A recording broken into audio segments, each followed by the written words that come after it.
Welcome to Shivoham Shiva temple blog. బెంగళూరులో one of the famous temple అయిన శివోహం శివ టెంపుల్కి అయితే ఈరోజు అయితే మేమైతే వచ్చేసాము. ఈ టెంపుల్లోనికి ఎంటర్ అవ్వడానికి 3 టైప్స్ ఆఫ్ దర్శనం టికెట్స్ అయితే ఉంటాయి. 150 రూపీస్ అయితే నార్మల్ టెంపుల్ దర్శనం అయితే ఉంటుంది. అండ్ 250 అయితే కొన్ని స్పిరిచువల్ యాక్టివిటీస్ కూడా ఉంటాయి. అండ్ 500 అయితే విఐపి దర్శనం. మేము తీసుకుందైతే 250 రూపీస్ స్పెషల్ దర్శనం టికెట్.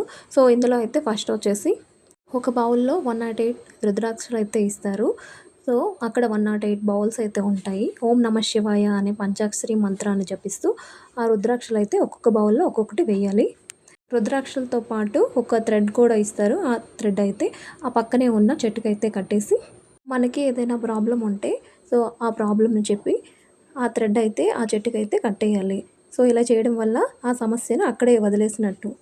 సో అక్కడ నుంచి మేమైతే పైకి వచ్చేసి ఇక్కడ ఉన్న గణేష్ని అయితే దర్శించుకున్నాము.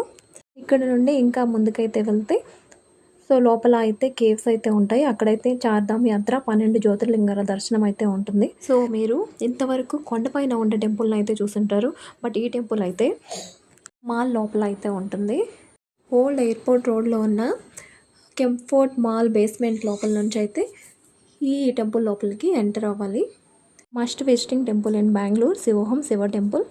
ఇక్కడ నుండి అయితే ఆర్టిఫిషియల్ కేవ్స్లో చార్ధామ్ యాత్ర అయితే స్టార్ట్ అవుతుంది. అది నా నెక్స్ట్ వీడియోలో పోస్ట్ చేస్తాను. Do follow for my more.